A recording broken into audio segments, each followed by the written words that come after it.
Ladies and gentlemen, thank you for taking the time to be here. As the AUKUS agreement between Australia, the United Kingdom and the United States. The meeting will be streamed, and to those of you who follow us that way, feel free to ask questions, although priority will be given to those who are here in person. The discussion will be moderated by my colleague Henrik Him, assisted by Åsmund Velsin, head of the Communications Department. The speaker, Bruno Tertrais, is one of the leading European voices on geopolitics and security affairs.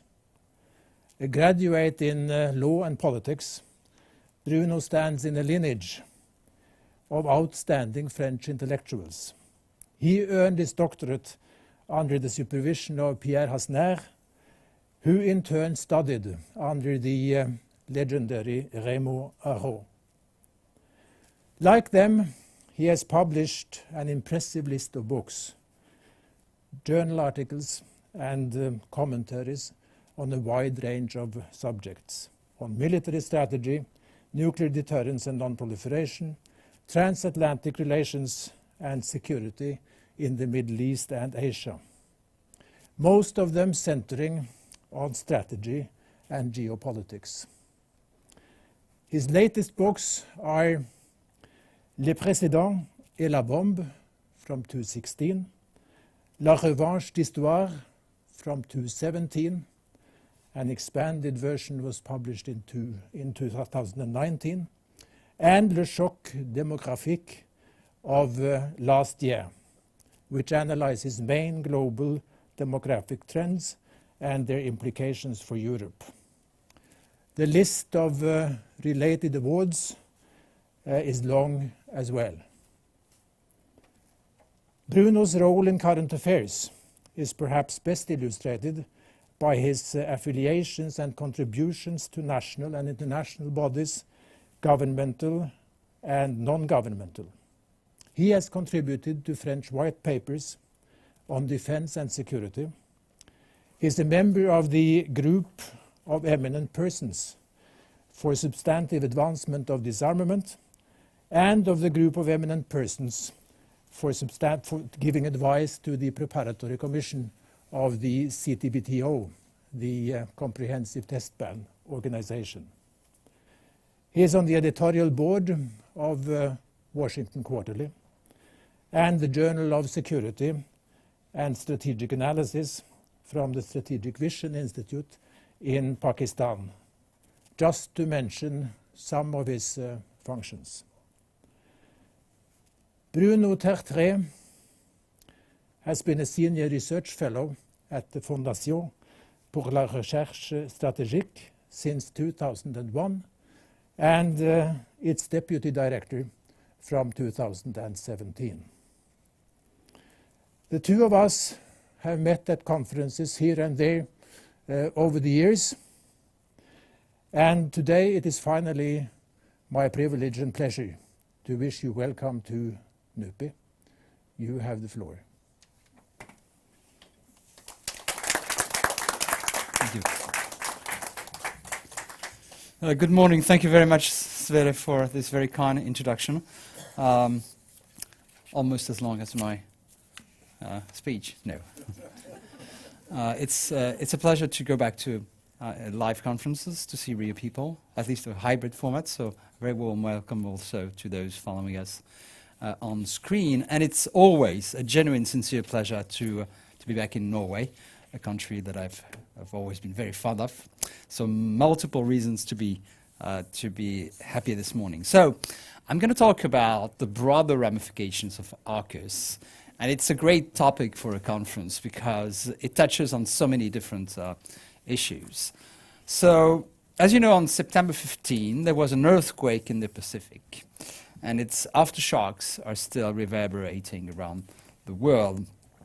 You may have seen on television President Biden flanked with the Australian and British Prime Ministers announcing the formation of a trilateral security partnership with Australia and the UK, including the provision of nuclear-powered submarines.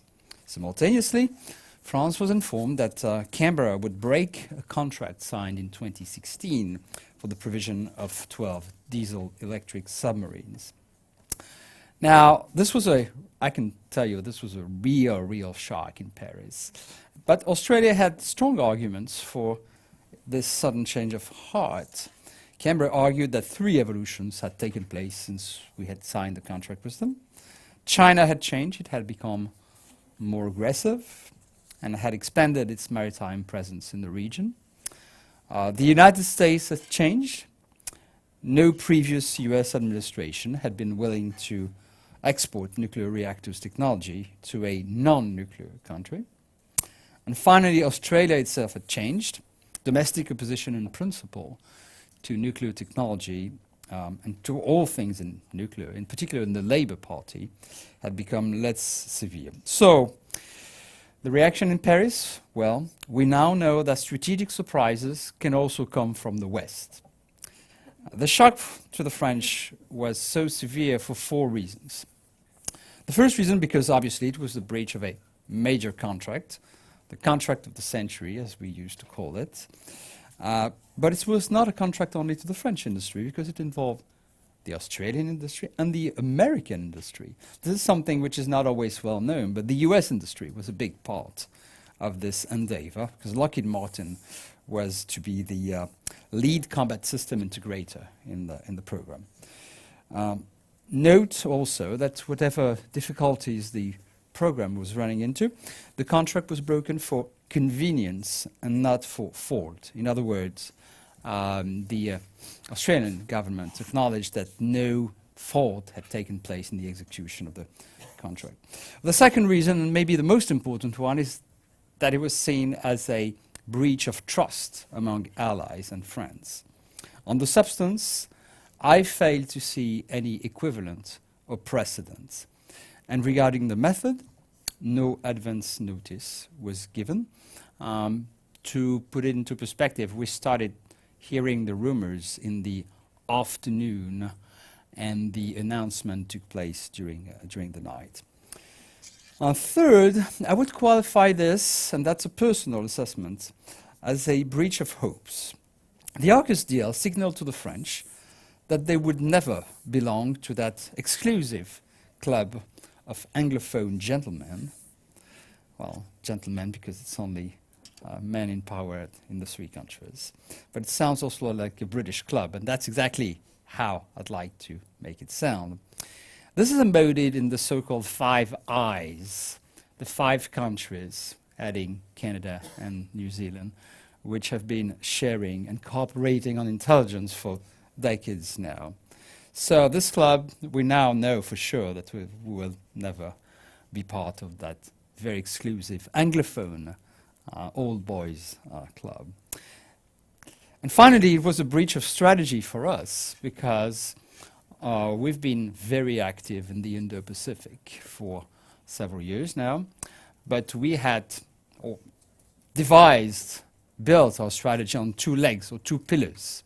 One was Indian, the other was Australian. If one leg falls, obviously, the strategy has to be completely revamped. So I will start with the consequences for US-European relations, because they are likely to be, and they have been, the most immediate. Caveat first, especially when one speaks in all rights for Norway. The French often seem to conflate Europe with the EU. At the risk of stating the obvious, AUKUS is a trans-Pacific and transatlantic deal because of the involvement of the UK. But there are 3 dimensions I'd like to mention. The first is the American-French ones. September 15 fueled a well-known French narrative according to which not only the United States has never been a fully trustworthy protector, not because of its nature, but because of its distance. But in addition to that, it has been moving away, according to this narrative, further away from Europe, and with increasing speed over the past 10 years, by supporting Paris only half-heartedly in Libya and in the Sahel, by leaving the French hanging dry in August 2013, as we were both, Washington and Paris, about to punish Damascus for the use of chemical weapons against civilians by exiting from Syria without consulting allies, by leaving Afghanistan without coordinating on the modalities with NATO allies. Then came September 15. I hesitate in using the expression a day that will live in infamy, because obviously this was not a military attack, but it was kind of Pearl Harbor-like for us. It felt a little bit like that, obviously, without the deaths.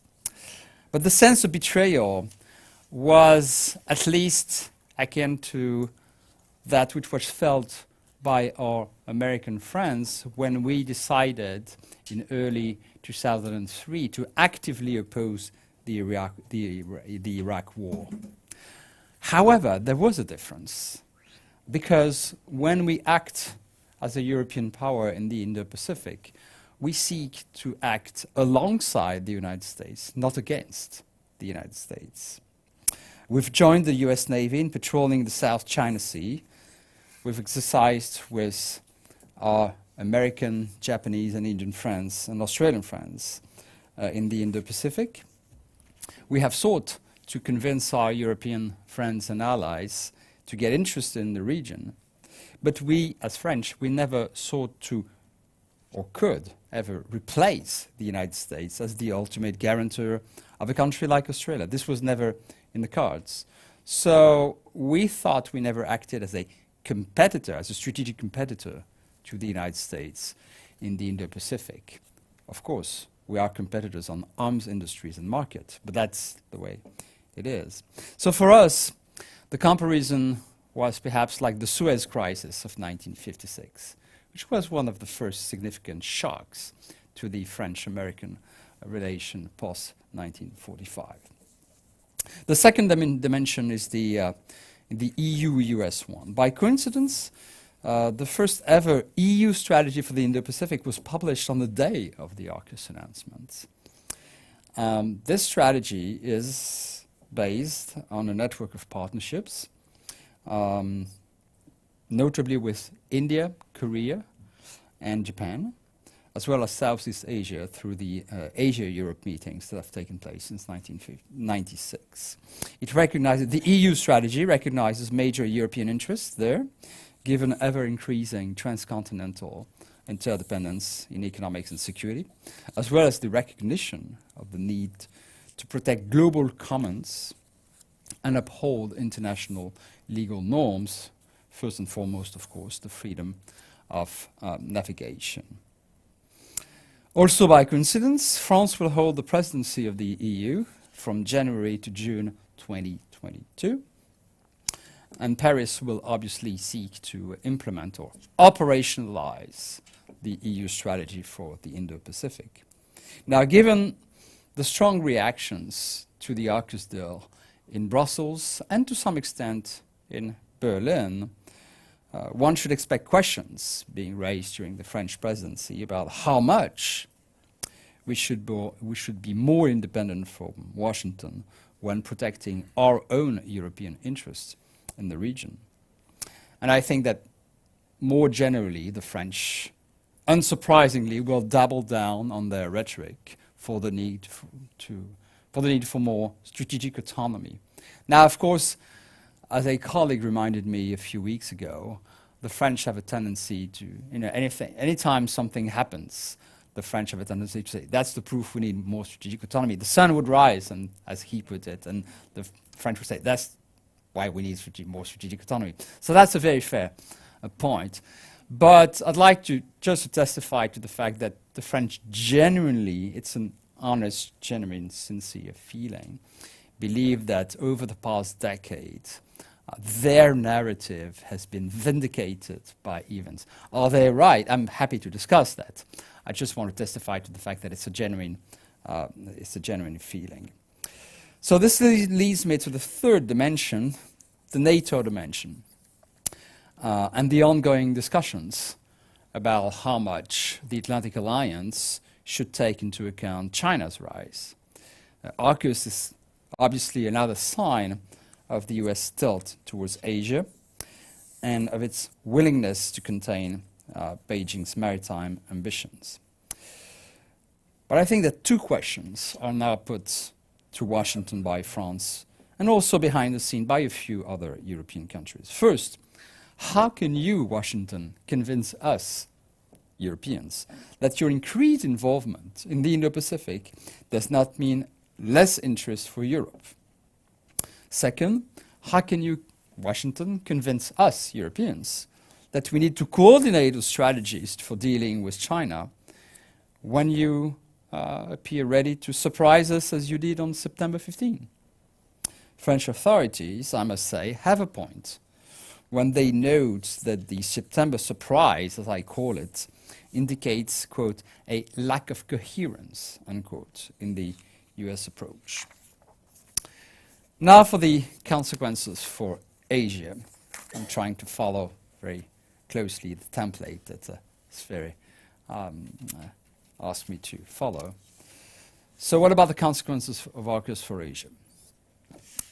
The first thing to consider is that AUKUS is much more than about nuclear submarines. It is, once again, an enhanced trilateral security partnership based on the foundation of existing alliances, US, UK, US, Australia.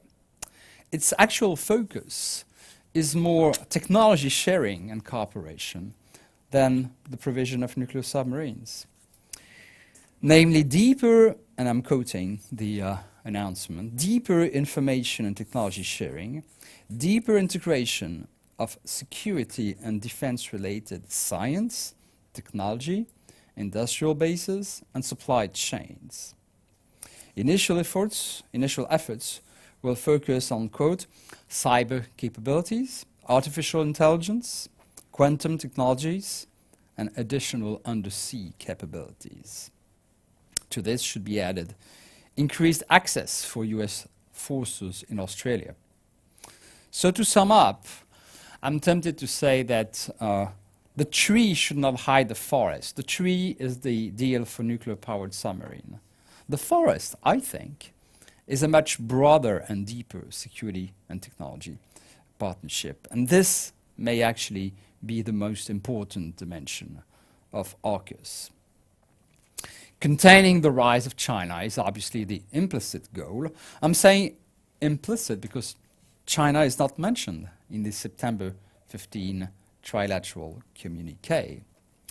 But this is obviously about denying the People Liberation Army's Navy the ability to control international waters, the ability to encroach on the national sovereignty of friends and allies, and the ability to threaten their territories. And for that, clearly, nuclear-powered submarines are an important asset. And submarines are proliferating throughout the world, in particular, but not only throughout the Indo-Pacific region. Nuclear-powered submarines provide sea control and sea denial abilities, intelligence collection abilities, and power projection ability, especially as they will be increasingly armed with long-range missiles to enhance their reach. China, according to some projections, should have no less than 76 submarines by 2030. That's a total. That's not only nuclear powered.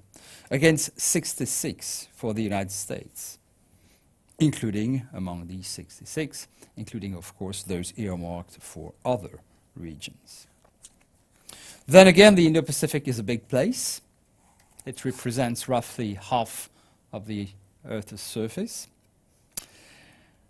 One needs to travel far and fast to control the region and stay on station for long periods to be an efficient maritime actor in the Indo-Pacific. And in this respect, nuclear-powered submarines are a real asset. They don't need to surface, and they can undertake longer patrols. One not so well known reason is that, in fact, they have to be big. A nuclear reactor takes a lot of space. So because they have to be big, they can carry more food. And food is actually one of the key factors for the duration of a patrol, because guess what? People have to eat. Note, however, that the advantages of nuclear-powered submarines against modern diesel-electric submarines are actually reduced, because modern diesel-electric submarines are almost completely silent when they run on batteries, whereas nuclear-powered submarines still need to be cooled. And because they need to be cooled, there are pumps, and pumps make noise, so you have to dampen that noise. So the idea that nuclear-powered submarines are silent and diesel-electric submarines are noisy is no longer true. It's a much more complex competition between the two. I would say that nuclear-powered and non-nuclear-powered submarines complement each other rather well. Now, not everyone in Asia is happy about AUKUS. Most Southeast Asian countries, with some exceptions, like Singapore and the Philippines, have raised concerns about the hardening of the US-China competition. Malaysia and Indonesia in particular have been the most vocal. And they fear, just like many of us in Europe do, they fear that we may be forced by the United States to choose sides in a US-China competition. They fear, in a sense, that we may go back to the days of the George W. Bush administration, where, as the motto went, as some of you remember, it was, "You are with us or against us." We're not there yet, obviously, and Joe Biden is no George Bush, thank God. However, the concern that we collectively, the US friends and allies, including France, including Norway, may be increasingly asked by our Washington friends to choose side is a concern that I see increasingly in European debates. Let me tackle now the consequences for non-proliferation, an issue that Sverre and I have worked a lot over the years. So what are the consequences for the nuclear non-proliferation regime? As many of you know, US and British nuclear-powered submarines run on highly enriched uranium, which, as is well known, is one of the materials that can be used to make atomic bombs. Now, their French counterparts or equivalent run on low-enriched uranium, or have been running on LEU, low-enriched uranium, since the 80s. The reason for using HEU, highly enriched uranium, is that it makes for lifetime cores. You don't need to replenish, to refuel the reactor. You can use the same reactor as a black box, so to say, during the entire service life of the submarine. LEU reactors, such as the French ones, or the Chinese one, have to be refueled at least once, if not twice, during their lifetime, roughly once every 10 or 15 years. The US Navy and the US National Nuclear Security Administration claim that transitioning to LEU, transitioning to low-enriched uranium, would be lengthy, would take about 15 years, would be extremely costly, and would also result in degraded performances. Proponents of the move, because there are many American analysts and officials who think that it would be a good thing for the US to move to LEU, they note that the United States will soon need to resume HEU production for the first time since 1992, which would not be a good sign for non-proliferation and disarmament. And they also claim that new generation LEU reactors could actually have lifetime cores. So this has been the highly enriched uranium problem for nuclear propulsion has been a question since the inception of the nuclear non-proliferation regime. The International Atomic Energy Agency, the IAEA, could hardly enter a submarine to check for the contents of the reactor, especially since the setup of the propulsion system, notably the way the turbines are made as silent as possible, are among the most closely guarded secrets of submarine builders. Just to give you an example, the French and the Americans do not allow each other to get into the rear part of the submarine. We visit each other's submarines, of course, but as far as I know, we don't allow our American friends to get into the rear part of the submarine, and they don't allow us to get into the rear part of the submarine. It's like the holy of holies, so to say. So as a result, there has been, for a long time, a loophole, as they call it, in the safeguards regime. A nuclear non-proliferation treaty signatory, a non-nuclear NPT signatory, is allowed to, nuclear or non-nuclear, sorry. An NPT signatory is allowed to withdraw HEU from its stocks for use in naval propulsion. IAEA Director Rafael Grossi stated on September 29th that, quote, "We with Australia, with the United States and the United Kingdom, have to enter into a very complex technical negotiation to see to it that as a result of this being AUKUS, there is no weakening of the nuclear non-proliferation regime."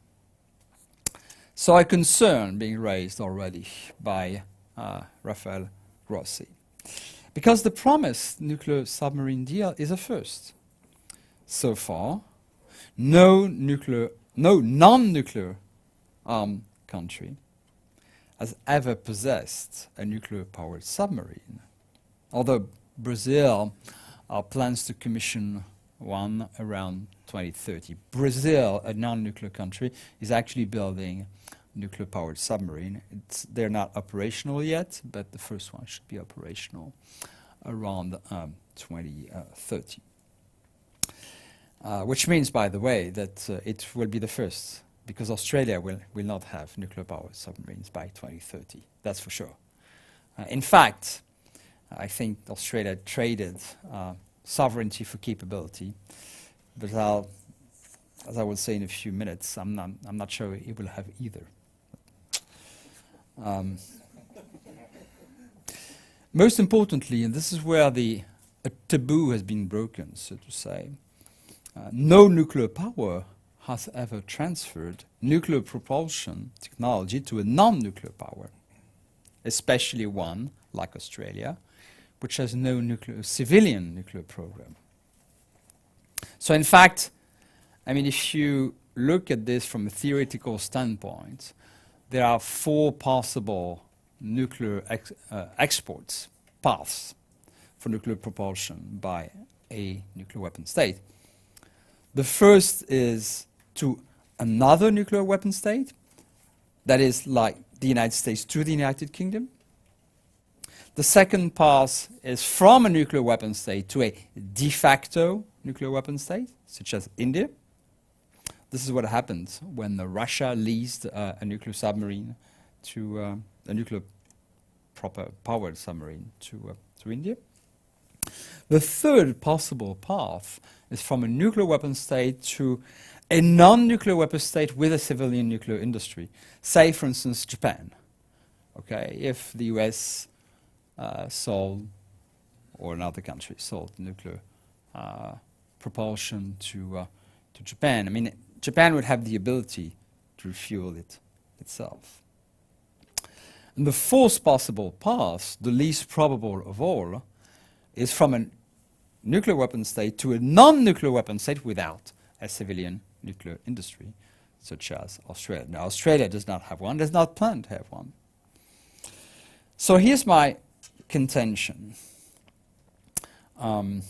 Despite the fact that HEU, highly enriched uranium, can be used to make nuclear bombs, it actually makes more sense to provide HEU fuel reactors to Australia than to sell them LEU fuel reactors. It's quite paradoxical. What I'm saying here is that in some respect, I think the US choice and the US transfer to Australia, if and when it happens, may be less a problem for the nuclear non-proliferation regime, because an HEU reactor has a lifetime core. So it can be a black box, which is never open by the country which actually operates the nuclear submarines. In other words, Australia will not need to have a major political debate on whether or not it should have a civilian nuclear program with military usage to fuel its reactors and be sovereign on this question. And in fact, let me be a bit provocative about that question of repercussions on the nuclear non-proliferation regime. If you assume that AUKUS, a deal such as AUKUS, is also a reassurance deal, if it bolsters the relationship between Australia and the United States, well, if a country feels safer overall, then the risks that it would ask itself, do I need nuclear weapons for my own protection? That risk is lessened. So I'm pushing the argument a little bit, but I think that in some respect, the AUKUS deal may also have some benefits for nuclear non-proliferation. Don't get me wrong, I don't think that Australia will seriously one day be tempted to have its own nuclear weapons, but this is actually a debate that has here and there agitated the milieu in Sydney and Canberra since the 1960s. So it's not a non-existent debate. But one could say that if you provide means that are seen as reassurance to your ally, then their own debate on should we go nuclear may be actually less important. So I'm pushing the argument a little bit here just for the sake of debate. And to be clear, there is no direct or indirect nuclear weapons proliferation risk in the AUKUS deal. Still, the deal will require the transfer of nuclear know-how for operating the reactor, as well as training for safety and security, unless you assume, of course, that there will be US officers in Australian submarine taking care entirely of the nuclear part. So this is a small dent in the nuclear non-proliferation regime. It's not a major concern, I think, as far as I'm concerned. However, there will be others, and this is the problem. From now on, no non-nuclear country could be challenged for building nuclear-powered submarine, and no nuclear power could be challenged for selling them to a non-nuclear country. Again, a taboo has been broken, or at least a tradition has been broken by AUKUS. Russia will now feel free to sell HEU reactors. France will now feel free to sell LEU-powered submarine technology. Although I expect my country to be ready to do so only to friendly states, quasi-allies that already have a nuclear complex, such as India or Japan. Now, don't get me wrong, I don't think the French are now knocking on the doors in Delhi and Tokyo and say, hey, would you like nuclear submarines? However, I think that it has to be seen the other way around. If a country like India, Japan, South Korea, others, were to ask the French, is it conceivable that if we open a tender, you would bid with nuclear-powered submarines? The French will say yes, because it's no longer a taboo. Our American friends have broken the taboo. Another, maybe more significant problem for the nuclear non-proliferation regime is that other countries will now be able to claim that, oh, they need HEU for real or imagined future submarines. This is something that those who have followed the Iranian nuclear question for some time have seen coming. And actually, the day of the AUKUS submarine announcement, I was probably not the only one, but I immediately said publicly, well, you know, in a few days we'll see Iran say we need HU for our future submarines, and bingo, that's exactly what happened. Of course, that's exactly what happened. That was, I'm not saying that that I have some particular witchcraft in terms of guessing the Iranian intention. It was just so obvious they would. So to be sure, this is not about bolstering the Iranian nuclear program per se. I mean, the fact the AUKUS announcement does not make it more likely that Iran will or will not build nuclear weapons. However, it's important for the narrative. Iran is trying to win the global narrative about the legitimacy of its nuclear program. Not the narrative with the countries it's negotiating with, Russia, the United States, China, and the EU3, but the global narrative about a country which wants to stand up to the West. And by saying, oh, we should do highly enriched uranium for propulsion too, the AUKUS announcement, in a sense, helped them bolster this narrative. So what now? Let me conclude with consequences for Australia and a few words about France. So I would submit that it's far from certain that Australia will end up having US or UK designed nuclear-powered submarine. As I said, I think Canberra decided to trade sovereignty for capability.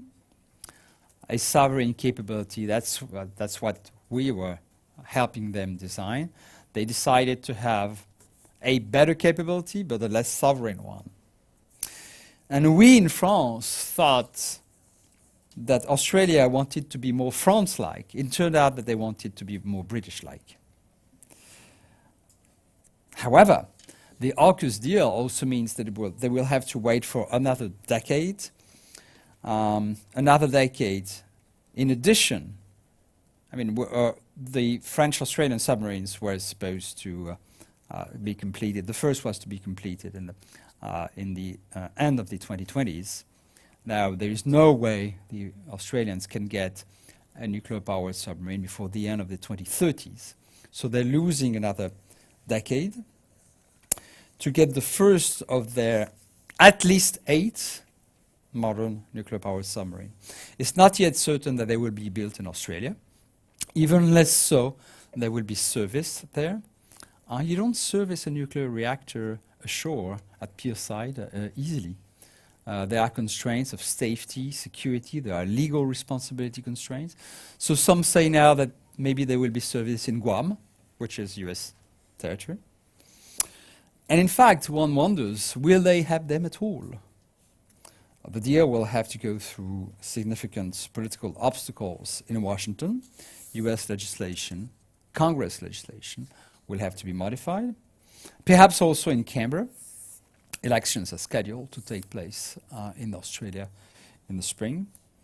While the potential cost of US submarines, which are approximately 3 times more expensive per unit than the French ones, will also be discussed. And Australia will have to make a major recruitment effort for nuclear-trained officers and technicians, failing what, of course, once again, or they can make the choice to have British or American officers on board their own submarines. Again, trading sovereignty for capability. A lease of submarines could also be an option, but I'm not sure that the United States or the United Kingdom have enough submarines for a lease. I mean, you don't build submarines like sausages. So perhaps in the end, AUKUS will end up translating into just an increased US and UK submarines presence in the region. Who knows? We will know at the end of the 18 months period, the study period, which started in September.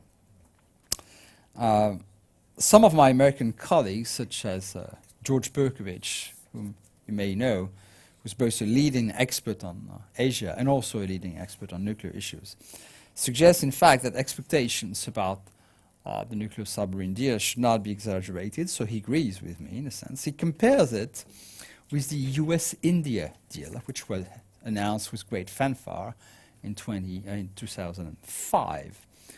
Now, 16 years later, not a single US nuclear reactor has been built in India. A few words to conclude on what's next for France.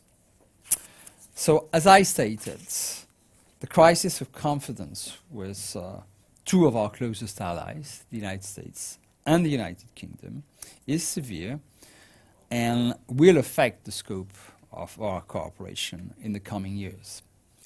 Now, there was a massive effort by the United States last week to try to reboot our cooperation. There was Tony Blinken was there, and Jake Sullivan was there too. And I actually participated in a meeting with Jake Sullivan with other think tankers. We had a 90 minutes real discussion. I think that now our American friends understand why we were so angry, that it was not just a tantrum, or that it was not just the French being too emotional, that the sense of betrayal, that the wound is very deep and severe. But we are not yet at the point where we can resume normal cooperation, and we actually need our American friends to give us more than declarations of love. Now we need proofs of love. Declarations are good, words are good, deeds are better. So it's not as simply as a shopping list. Well, there is a shopping list, which I'm not supposed to know, that I won't talk about it. But we have actually, the government has asked them for specific examples of cooperation that we could increase, that could lead us to restore the mutual trust. So, 5 points for trying, but we're not there yet. And with Australia and the UK, it's a very different ballgame. In a sense, we may be on the way to have a policy which is not totally unlike what Condoleezza Rice said during the Iraq crisis. Punish the French, forgive the Germans. So we may be on the way to forgive the Americans. We are punishing the Brits, and we are ignoring Australia. I'm not the first one to say it. Others have said it, but it did come naturally, though. I think as much as I'm fond of Australia and French-Australian cooperation, I actually played a very small role 10 years ago in the rejuvenation of the French-Australian strategic partnership. Aside from the nuclear submarine deal, I was never part of that. It's not my job. But Australia is our neighbor. It's now a neighbor in the Pacific. So it's an important neighbor. We need them. They need us. So something will have to be reconstructed at some point, but we're not there yet. It will take time. The UK is the most important problem, because the relationship with London is very bad at present due to the implementation of, post-Brexit, the modalities of EU-UK relations post-Brexit, due to also a number of issues such as cross-channel migration, and due to the very bad personal relationship that exists between the current British Prime Minister and the French President. But we're not going to freeze our cooperation. We need each other. France and the UK both recognize that they are the most serious military actors in Europe. I think that it will just be harder now to embark in new cooperative project with the UK. For instance, the launch of a new joint anti-ship missile has been delayed. But it will not affect, and it's not affecting, the most important aspect of our bilateral cooperation. You see, what I've seen over the years is that when my country and the US or the UK have a severe disagreement, just like it happened during the Iraq War, there are some aspects of bilateral cooperation which are sanctuarized, which we put in a black box. We don't want to touch that. And by mutual agreement, such as intelligence sharing for counterterrorism, for instance. That's something which is not affected. Ongoing combat operations, where both of forces fight side to side. That's not affected. Military nuclear cooperation. That's not affected either. So there are sanctuaries in French-British or French-American cooperation which are untouched. And I believe, I hope, that they are also untouched at present. So the French welcome the reaffirmation by President Biden that European defense is not a threat to NATO, as stated in the joint Biden-Macron communique of September 22nd. The United States, quote, recognizes the importance of a stronger and more capable European defense that contributes positively to transatlantic and global security and is complementary to NATO. Now, this is not the first time the US says this, but the reaffirmation by the President himself at this very moment was a good sign of confidence building or reconciliation building by Washington. However, our own French interests in the Indo-Pacific remain, and we will not pivot back to Europe. We will have to revamp our strategy in the region, possibly enhancing our partnerships with India, with Japan, with some ASEAN countries. We will be more supportive of inclusive diplomacy than with provocative behavior. Although, to be clear, I don't think that we will try to find a middle ground between the US and China. We know to which camp we belong, but we would not like this camp to become a bloc.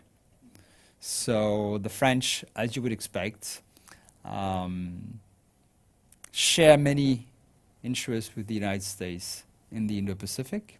Our ships actually operate sometimes together, in addition to the fact that they exercise together.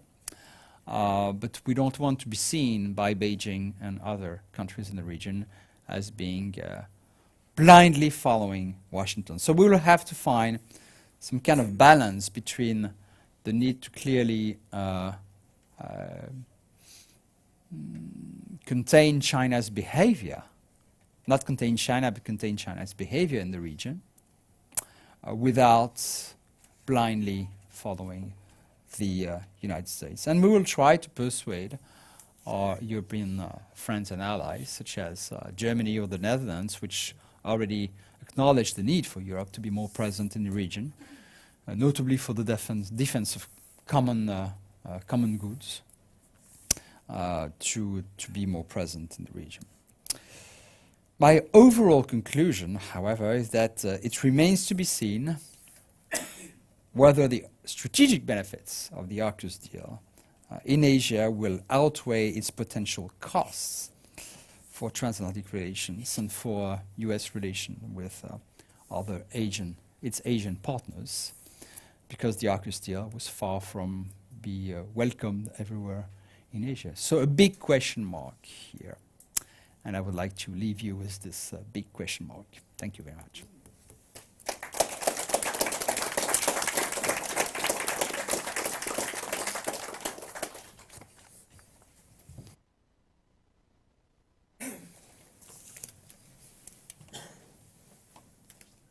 Thank you very much for that excellent talk, Bruno Tertrais. You've given us a lot of food for thought. I'm Henry Keem. I'm going to moderate the Q&A session. I'm an associate professor at the Norwegian Institute for Defense Studies, but I'm also affiliated with NUPI and NUPI's project on strategic stability in Asia, a topic that the AUKUS deal very much has an impact on. It's great, by the way, to see so many people. This feels a little bit special to be doing physical events again. So we'll just do this like we did back in February 2020. Raise your hands and ask questions. Please state your name and affiliation when you do.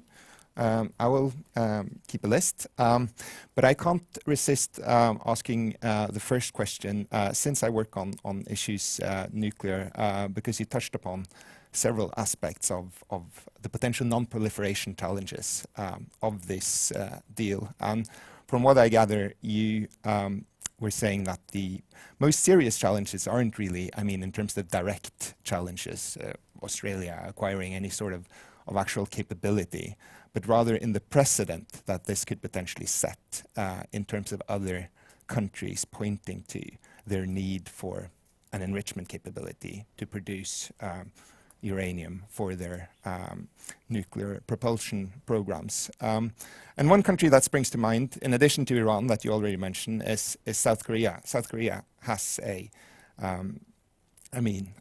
pretty significant past interest in nuclear weapons and support even in the general population for a nuclear weapons program. They're often seen as a threshold state, but they lack a dedicated enrichment capability. They've also expressed an interest in nuclear propelled submarines. So I was wondering if you could say a little bit about that particular case and potentially others if you think there are. Mm-hmm. And also if you think that this deal will have an impact on the upcoming review conference, the Npt Review Conference. Okay. I'm not sure that South Korea can be defined as a nuclear threshold state. I mean, I think one has to be careful when using the expression threshold state or de facto nuclear state. I mean, the threshold has to be defined for the expression to be useful. It depends. But you are right if you are hinting at the fact that South Korea gives signs that it's interested in the building blocks of a nuclear weapons program, including the missiles, of course, and the submarines. Yeah, that is true. I think South Korean interests, publicly stated interest in nuclear weapons, comes and goes according to their own views of the security challenge in East Asia and the validity of the US protection. I don't see any sign at present that there is so much distrust for the US protection in South Korea that they would seriously need to make strategic decisions in this regard. I'm choosing my words very carefully and very deliberately. So if I was the United States, it would make sense for me at present to reinforce and bolster my defense and security links with South Korea in order to make sure that, first of all, there is not too much jealousy. Why Australia? Why not South Korea, Japan? I mean, they are treaty allies. Australia is a treaty ally, South Korea is a treaty ally, Japan is a treaty ally.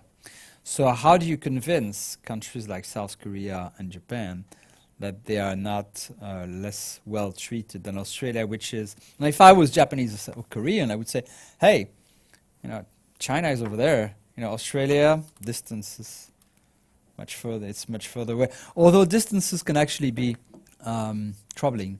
The distance between Australia and China is, Europe is closer to China than Australia is to China, by the way. And I know that since we are in the northern part of the world, people sometimes forget that the Earth is round, by the way. And it's a simple thing. They always keep a globe with you when you deal with geopolitics. Not a map, but a globe. So we'll see. It would be really interesting to see whether, and I think the US is particularly careful about not giving the impression to South Korea and Japan that they are less well treated than others. But that's a long answer. The short answer is, I think I would be surprised if Korea felt it had to do strategic choices now regarding its possible nuclear weapons option.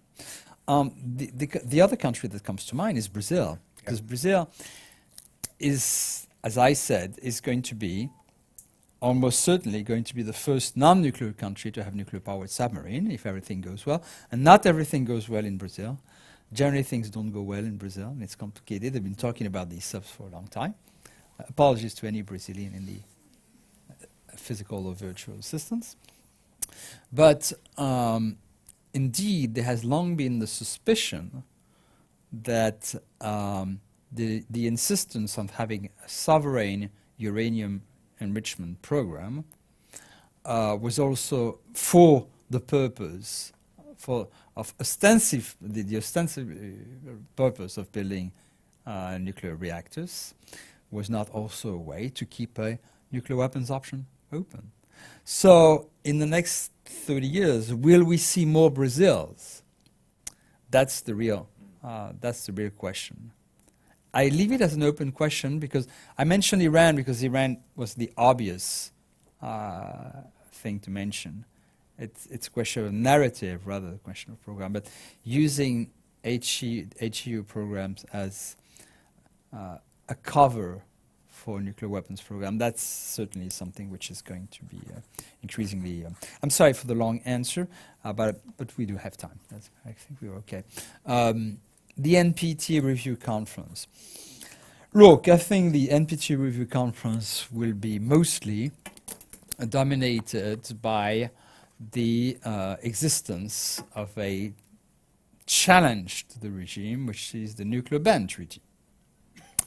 So I think the AUKUS deal will be seen and instrumentalized by some countries to say the regime is no longer working.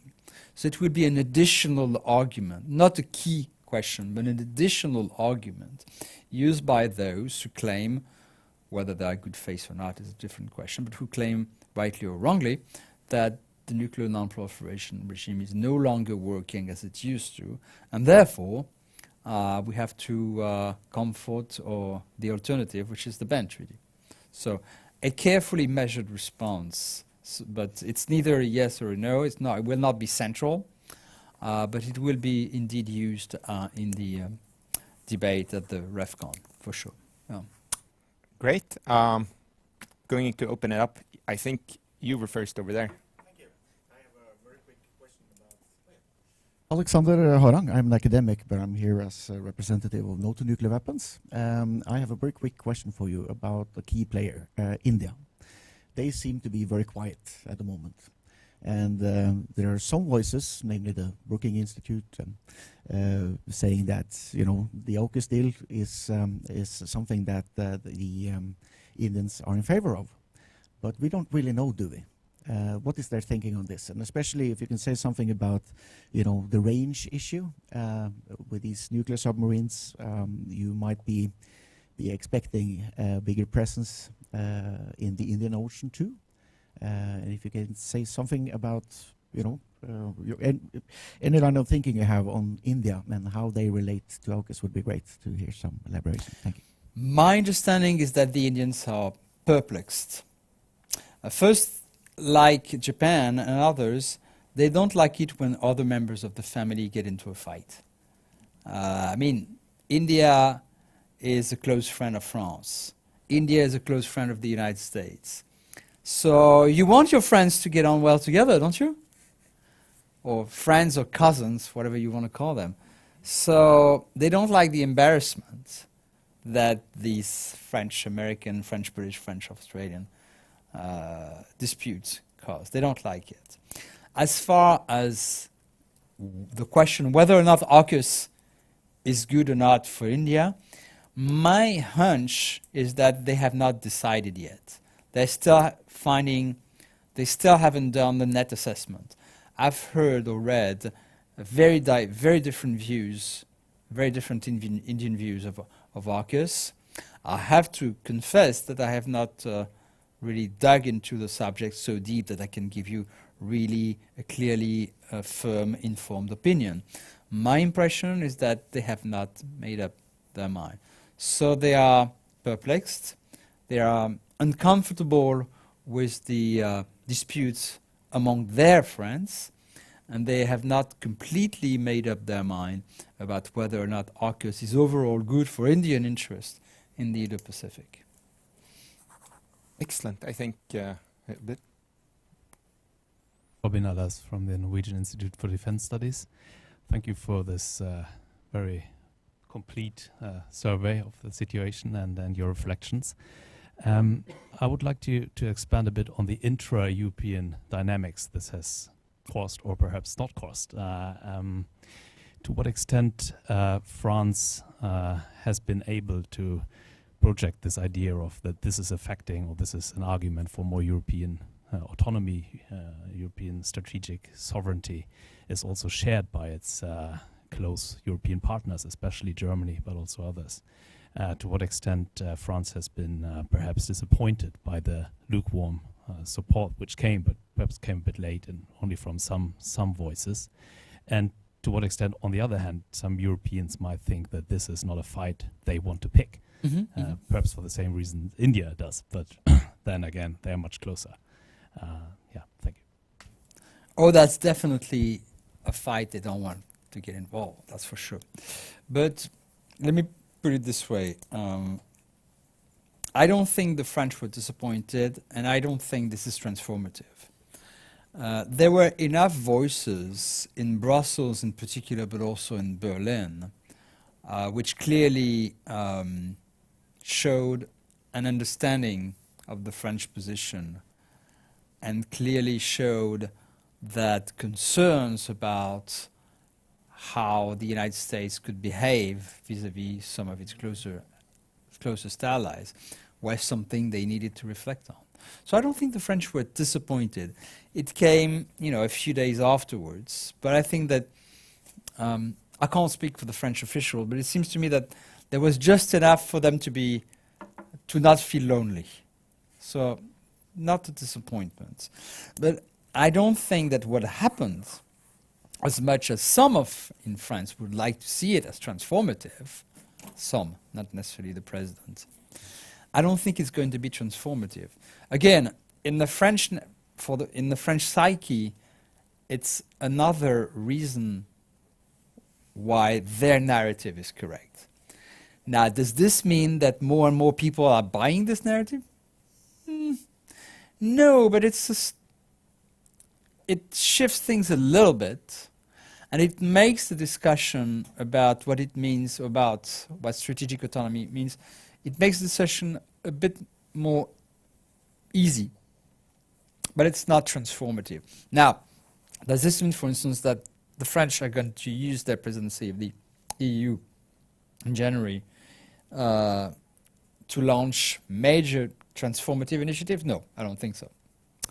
I believe the French hope that their EU allies in France begin to see the light and have stopped being in denial. I think everybody exaggerates here. I think the French exaggerate when they say the US is no longer reliable, and I think that our EU partners sometimes put their hand in the sand. So I think everybody is exaggerating. I don't think the French narrative, according to which the US has lost interest in Europe, is true, but I think that it's also being in denial to see that as long as you have new forces on your territory, you are secure. I used to tell my Baltic friends and colleagues who were telling me, hey, what matters to us is not Trump, it's the forces, the US forces that we have on the ground. And I was telling them, look, it takes one tweet. It takes one tweet. So the reliability of an alliance is not only material, and it's not only rhetoric. It's a combination of the two, and the two is something that builds trust. I mean, it's something that I'm sure that in this country, this is the sort of debate that you've been having. So I'm having this leads me to a rather moderate conclusion to your question. I think AUKUS is consolidating the French position, but it does not mean that it will be transformative in terms of how EU countries see French initiative. Let me just remind this audience, for those of you who may not be entirely familiar with the question of strategic autonomy. Strategic autonomy is not a French project, it's an EU project. The words appear in EU document. It's about how much you want and how much you need and how much you can afford in which dimensions. But I think that I just didn't want to convey to those of you who may not be following these debates very closely, I don't want to convey that it's, the French trying to rally around the flag of strategic autonomy and everyone is... No, it's really a question of various EU positions on how much we want, how much we need, how much we can afford. Sverige? May I follow up on that for a moment and raise the question a bit differently. Looking at US foreign policies, they are so unpredictable in so many ways, but the pivot to Asia seems to be a rather stable vector. And the United States would like European allies to back them up in East Asia. And AUKUS is one substantial example, I believe, of that. Looking at the European side, the European Union says that, well, our policies towards China are multifaceted. China is a partner, China is a competitor, China is a systemic opponent.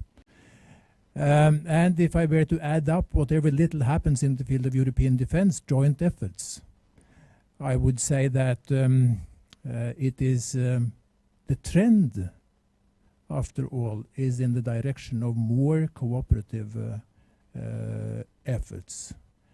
A stronger desire for something autonomous, which makes it possible for the European Union, for Europe, to claim a certain degree of strategic independence, strategic autonomy, a role of its own.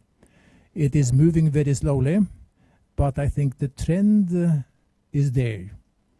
And the immediate impact of AUKUS, for what I know, may be that this trend is moving a little less slowly than in the past. Now, the pressure from the United States may be growing. If the conflict with China is growing, the pressure is on Europe to get involved somehow, to back up the United States would also grow. And I think the European wish to obtain a stronger strategic independence, a role of its own, is also growing.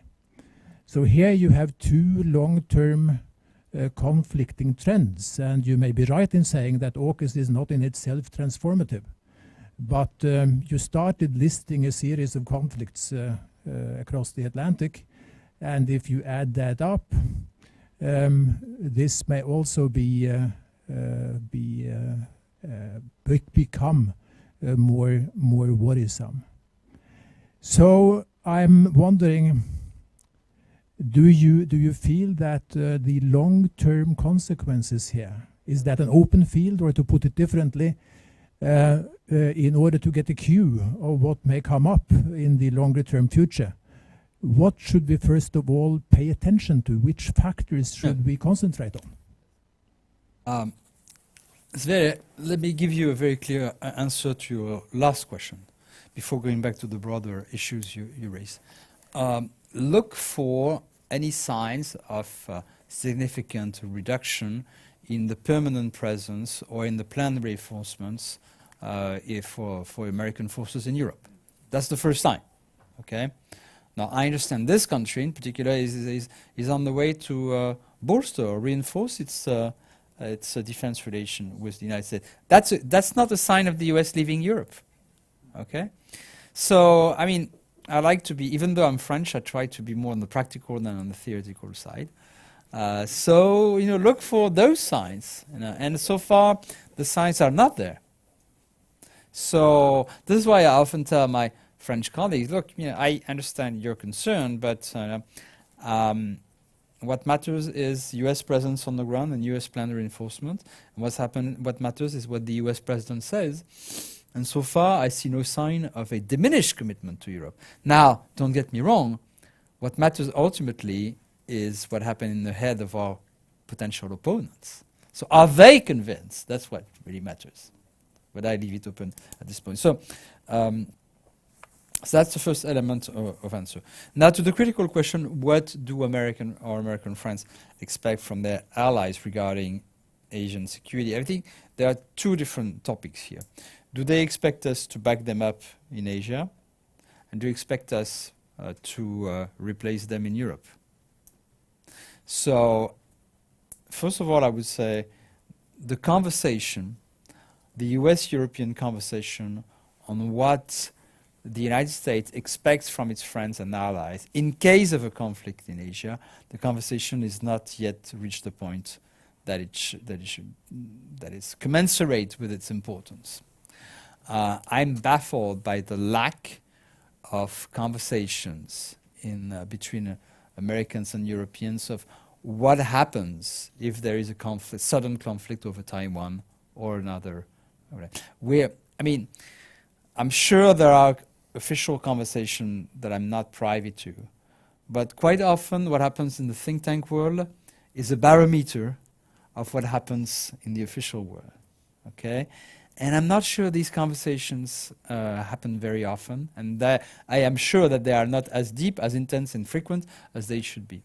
Because now we're entering a period where we have to take into account the possibility of a surprise in Asia, which, albeit, has still a fairly small probability, but not small to the point that we should not seriously talk about it. And what happens if there is a conflict in East Asia? What do we do as Europeans? What solidarity do we want to show or not show to the United States?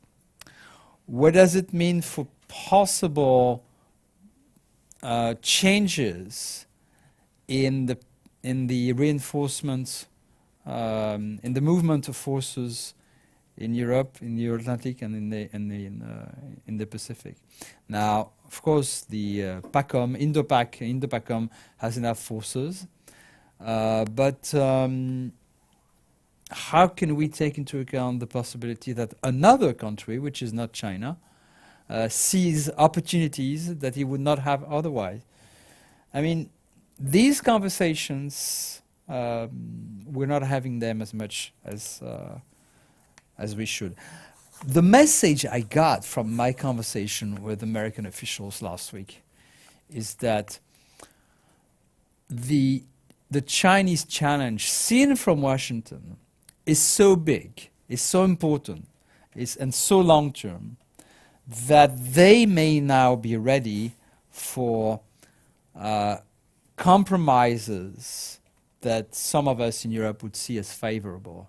It's so big that we are ready to compromise with you on a number of issues. That's the feeling I got from my conversations. You look, for instance, at the Boeing Airbus settlement, a huge transatlantic issue. It has been one for more than 20 years. Maybe this is a sign that some conversations are easier because our American friends believe that there is a more important challenge. So I leave it at that at present.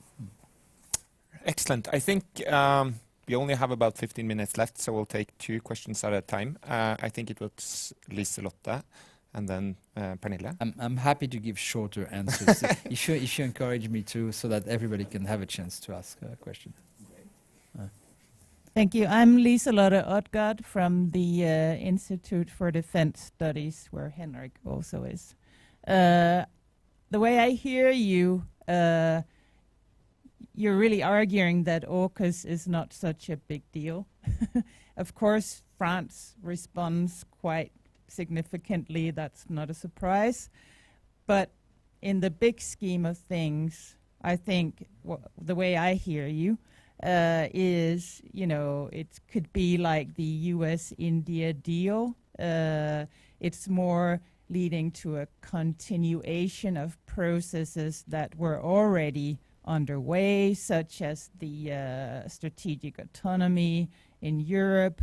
There is this IA cyber deal in AUKUS, but the EU, you didn't mention that, but the EU and US are also now negotiating closer cooperation on that. AUKUS, in a way, is a natural, result of the UK having spent a lot of resources supporting the US in the Indo-Pacific. Australia has taken really bad hits from pushing back against unwanted Chinese behavior in several ways.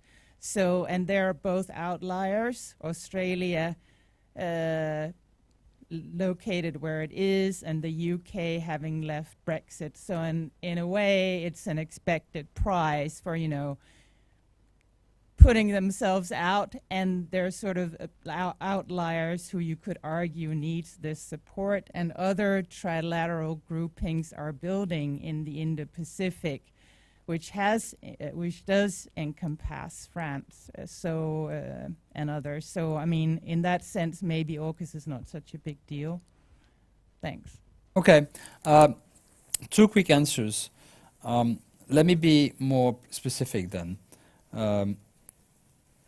AUKUS is a big deal on the short and medium run for many reasons. AUKUS is not transformative on the long run. It's just another milestone, another step. It's significant.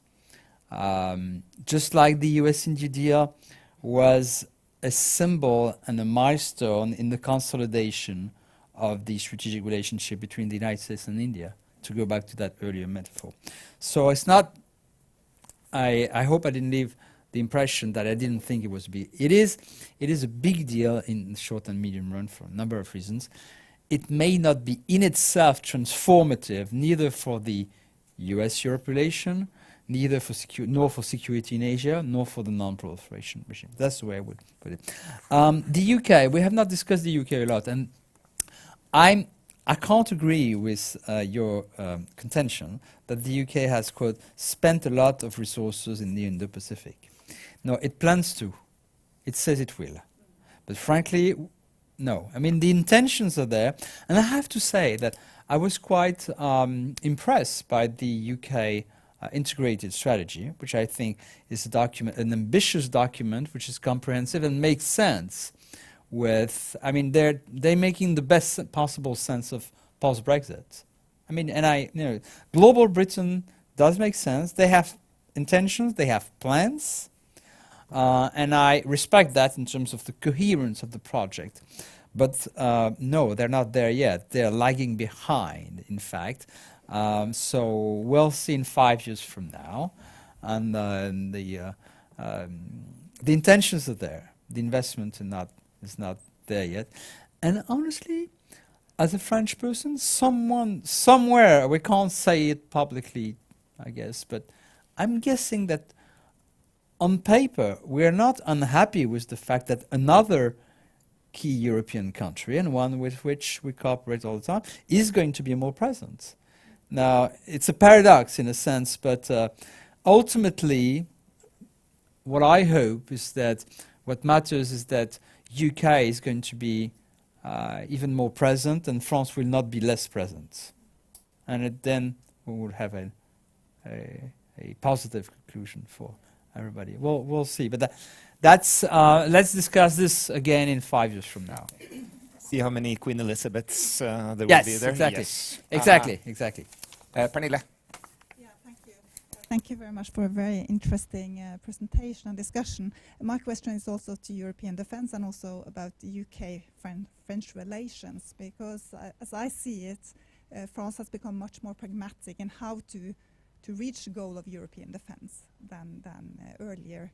And that one of the ambitions is to try to have some kind of engagement of the UK after Brexit. But now there are so many difficult points between these two countries, and AUKUS have added to that. So I wonder if you could say a little bit of how the AUKUS deal could complicate this possibility of kind of getting the UK into some kind of European defense structure?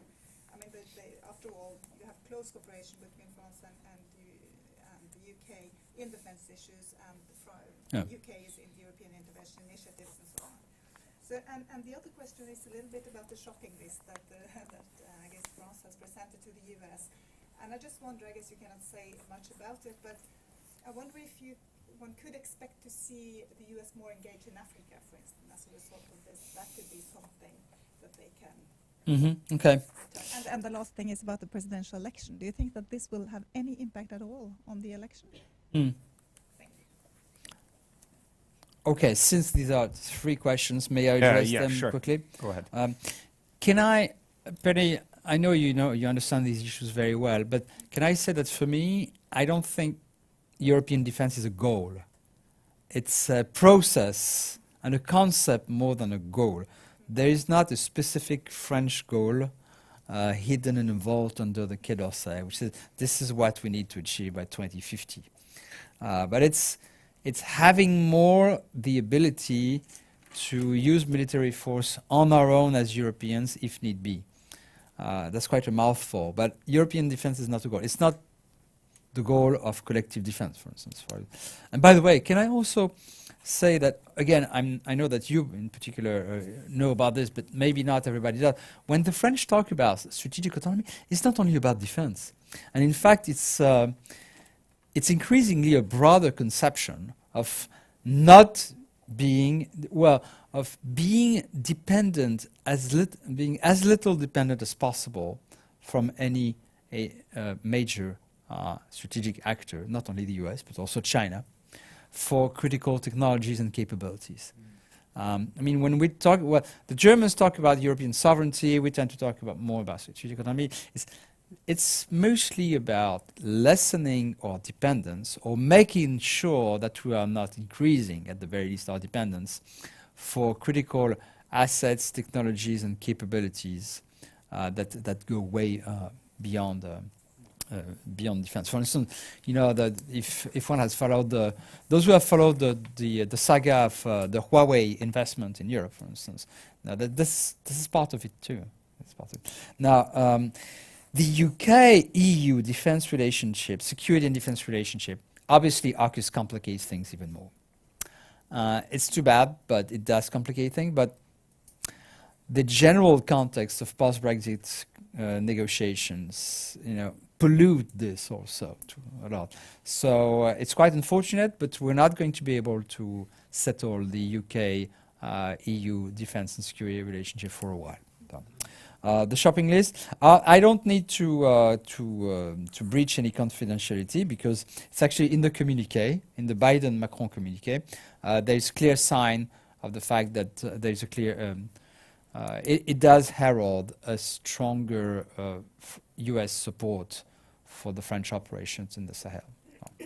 Will it be more than that? Can it be more than that? I don't know, I can say. Presidential elections. Oh, this is fascinating because I didn't want to bore you with French domestic politics, but one of the messages that I conveyed to my American friends last week is something that had completely escaped their radar screen. I said, congratulations. I never thought I would participate in a debate on French television on whether or not France should leave NATO.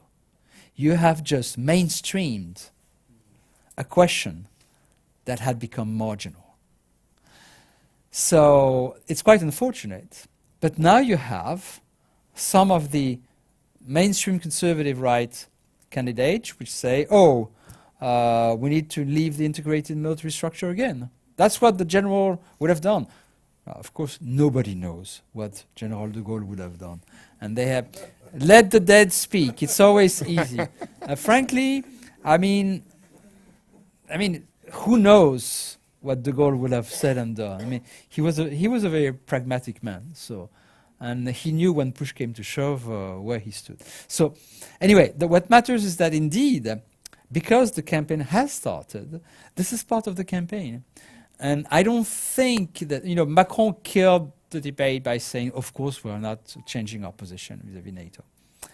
But unfortunately, it does, there is a flavor, there is a 1960s flavor in the French presidential campaign, and it's going to last for a while. Will it lead to... I mean, the problem is that it's going to alter the image of the public debate. I don't think that this will lead to dramatic gestures, but it will affect the image of the French public opinion and elite debate on the relationship with the US and on NATO. Will it last? I don't know, but the damage has been done to some extent. Right?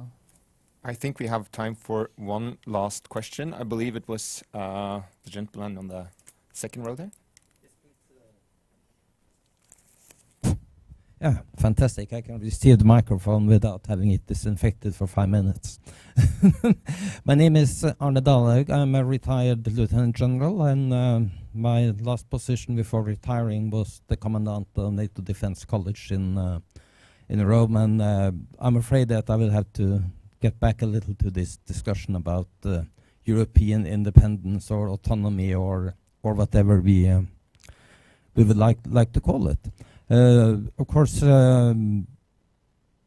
also before Trump came into power, I mean, it was not a secret that the Americans in NATO were not always completely happy with the contribution for Europe.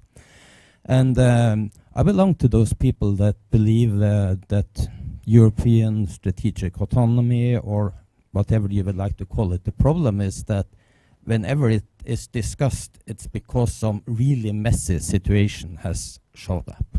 I mean, it's the Afghanistan, it's the AUKUS. I mean, it's always on the agenda when something really bad has happened. And I think that this should be looked at when we are not that hot-tempered. I mean, a sober analysis will say that the Europeans will need to take more responsibility for their own defense and security, which is what it means to me. I mean, when the US took upon itself all these commitments that they have around the world, I mean, the US economy was about half of the world economy. Today it's about 20%. And if you analyze US forces, US Navy and so on, I mean, the relative strength compared to others have been decreasing over the last 2 decades. So it's an obvious thing to me. And that takes me to my question, and I also think it's a good thing. Next year there will be a new strategic concept from NATO, and also I think that there is a strategic document also coming up from the European Union next year, and French will have the presidency next year. And I'm also, I think it's been stated that Macron and Biden will have a meeting later in October. I mean, could this be an opportunity to discuss this bigger responsibility for Europe without being hot-tempered about anything? And in my mind, and if you would elaborate on it, I would be grateful. In my mind, the possibility for getting some of this into the new NATO strategic concept and also strategic document from the European Union seems to me to be one of the few opportunities in the future to align those documents on Europe taking a bigger responsibility and not just discussing it every time something really messy has turned up. So that's, if you are willing to elaborate a little on that, I would be happy. Thanks a lot. Sure. Thank you, sir. It's good to see you again. I knew that your face was familiar. Saw you in Rome. Broadly speaking, I think that I agree with you that the sequence looks rather and gives the opportunity for a cool-headed approach of these questions, minus, however, the question of the French electoral election campaign, which I hope will not give us opportunities to derail a cool-headed debate. But you are right. The strategic compass, the EU document, should be seen ideally and welcomed by the United States and our NATO allies, including Norway, as a contribution to the broader European and transatlantic debate. Now, it's not that the compass will have fixed positions that the EU countries will, members of NATO will claim have to be integrated. But I think that the sequence is good in terms that it allows first for the EU country to say, what do we want to say together? And then take that into account one way or the other in the elaboration of the strategic content. So the sequence is good, but it can always be derailed by events, dear boy, events, as they said in the UK, and by and I hope not by the French presidential campaign. The strategic concept, but the real test for me will be, because it's still new and hot, how China is being dealt with in the strategic concept. I don't think that, look, I think that there are ways to make it clear that NATO as an organization takes up the China challenge in ways which are not detrimental to its main missions, and which do not give credence to the idea that we are turning into a global NATO. I think it's feasible, okay? I know that the French, and I agree with them actually on this, are not very keen on having mechanisms that would tie China with, which would tie NATO and the East European allies. But then again, there are partnerships and conversations that can be reinforced. So I see scope for a reasonable and compromise on these critical issues. This can always be derailed, but I thank you for the opportunity to finish this conversation on a slightly optimistic note. Indeed it was.